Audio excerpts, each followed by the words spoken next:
Hi guys, this is your daily tarot reading for Monday the 21st of May. Thank you for joining me. It's a pleasure to be with you today. I'm using the Radiant Rider-Waite deck, which is the deck I use in my private readings. I'll just give you a quick peek at what the cards look like.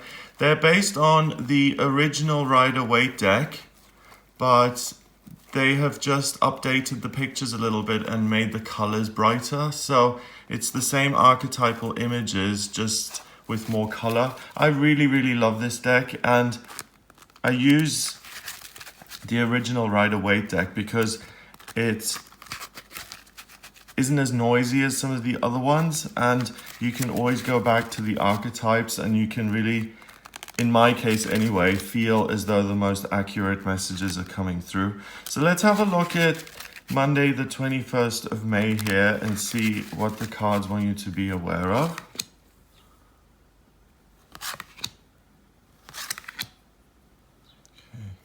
So we have the Page of Pentacles, we have a court card, another court card, the Queen of Swords, and then we have a minor arcana card, the Five of Pentacles. Now this is interesting because the Five of Pentacles here in the middle represents hard times, difficulties, walking out in the snow, being rejected by the status quo, the culture, the powers that be, the nobility, the people who have resources and money and connections, and really being thrown out and being told, go and do it yourself, you're sick, we're not interested, no help, no support, nothing. So this is really central to the reading, literally, and this is what the energy is on the side of this card in the middle. The energy is about how to solve this problem. So first of all, we have the Page of Pentacles, and the Page of Pentacles is someone who's willing to start something new. The Page is the most inexperienced card of all the court cards, so it's a young man who's willing to learn a new vocation, a new profession, a new trade, and he's teachable. He is a natural for what he's doing. That green cloak indicates that he's totally aligned with nature and he is happy to be doing what he's doing, and it's something that doesn't go against his own nature. It's something that he actually cares about and is passionate about.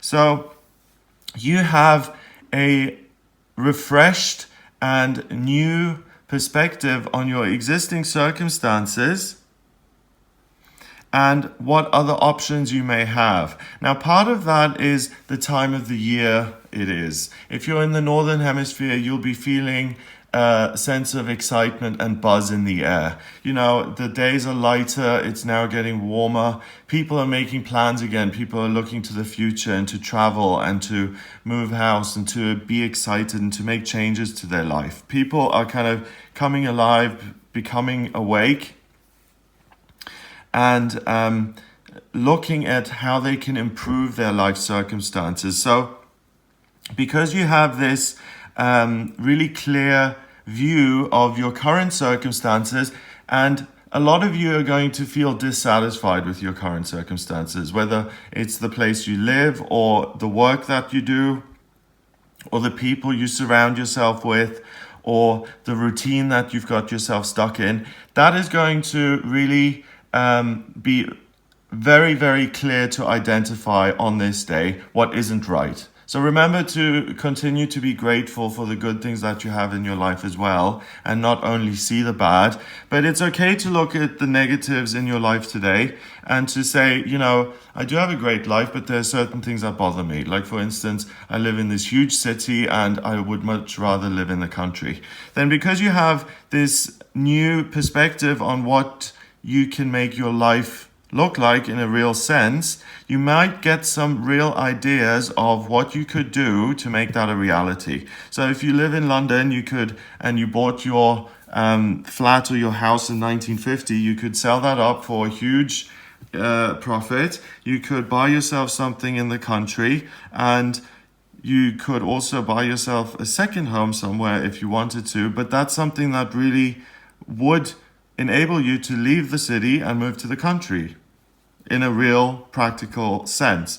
Now, the other thing that adds to this and makes it really a day of taking transformative action when it comes to your life is the Queen of Swords. Because the Queen of Swords doesn't mess around. When there's a decision, she makes it. That sword comes down, it is final, it cuts the bad from the good, it breaks the endless cycle of should I, shouldn't I, should I, shouldn't I, and it cuts that and it says, okay, you've picked A versus B and now you're going in that direction. So first of all, it's almost like you zoom out of your own life and you look at it and you say, okay, they're the good things and here are the things which are difficult. The lack of friends that I have in this community, the job I find myself in, things that don't fit will become clear. You get some options in terms of what would be better. They start to materialize in real terms. So you'll start to get the names of cities or locations or countries that would be a positive change as far as your life is concerned. And if you need the courage to actually follow through on this, like let's say you wanted to move and the way you are going to do it is to rent out your house and you find somewhere else to rent so that you can have a change of scenery. That may feel scary to you. Renting out your place is maybe something that you've never done before, or thinking of going somewhere else. You may have never moved before. That may be really scary. And in the past, it's like, because this is a two-step process. Or a three-step process. One, you have to look at your life and actually see what's good and what you enjoy and what you don't enjoy, and evaluate that. That's step one. We can't always do that because sometimes we're too busy or we're distracted or life takes us on a roller coaster trip and all we're doing is surviving. So today is a luxury day in the sense of you actually get to look at your life and see what you prefer and what you dislike. Then you start to be inspired and you can see a practical way out and you start to see the next step forward. That's step two, and that's huge. If you actually see a practical way of realizing your hopes and dreams, you're halfway there. And then the third step is actually having the courage to follow that through and see it through. A lot of people say, oh yeah, I'm going to move to Costa Rica and I'm going to start my own yoga retreat center and it's all going to be wonderful. And for every 10 people who say that, one person does it. And that's not a criticism of people, procrastinating or flaking out or whatever, but it's just an insight into, yes, we can have certain dreams and ideas, but then backing that up with action and deciding and sticking to it, that's the third step, and a lot of people don't reach step 3. That's simply a truth of life. So on this day, you'll be able to reach step 3 and to make a decision to alter certain things in your life without doubting yourself. You're really going to feel like this is the right decision for you. And also, this day is about you. I haven't talked about family members. I haven't talked about the concerns of your friends or difficulties with parents. I've been talking about you and your life and what you want to change and what you see as good and bad. Now, remember that we don't always know what is good and bad for us. Sometimes you get a job and you think it's the best thing that ever happened, and then 5 years later you look back and you think, oh my God, I wish I'd never laid eyes on this place. And other times terrible things seem to happen, but then looking back, they were the best things that could possibly have occurred, but we don't see that at the moment. So invite your higher self, your guides, your angels along this process and say, okay, I've got this in mind to move here or to change my job in this way. What do you think, universe? And you just run it past your own inner guides and you check in with them and you listen to your feelings when you present each idea. That's really going to help you identify the right way forward, and then you can make a clear decision and go for it. So it's a really practical, transformative, life-changing day potentially, in which you really get rid of certain things that you don't like or need anymore, and you make space for more positive circumstances to enter your life.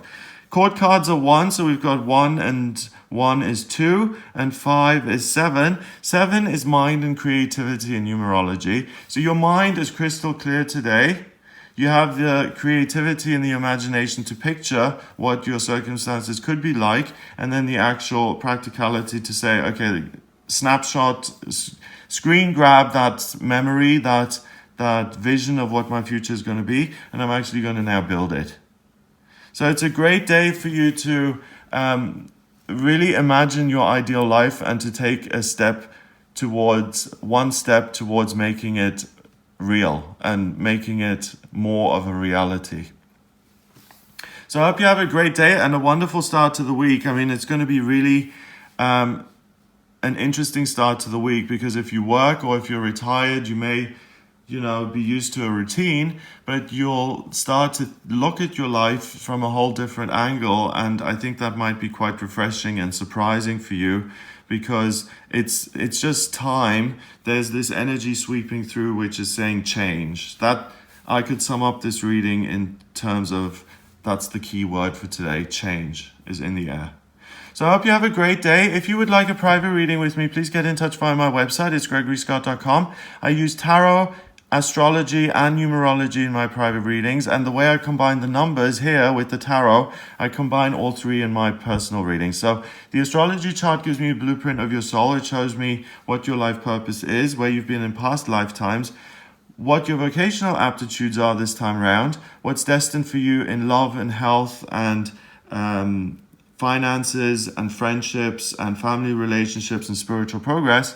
And I can also answer specific questions on when things are going to pick up in relationships, or if you're compatible with your current partner, or when things are going to look up in terms of your health and finances. All of those things I can answer. So if you do have any questions, or you'd like a kind of character profile, then get in touch with me for a reading.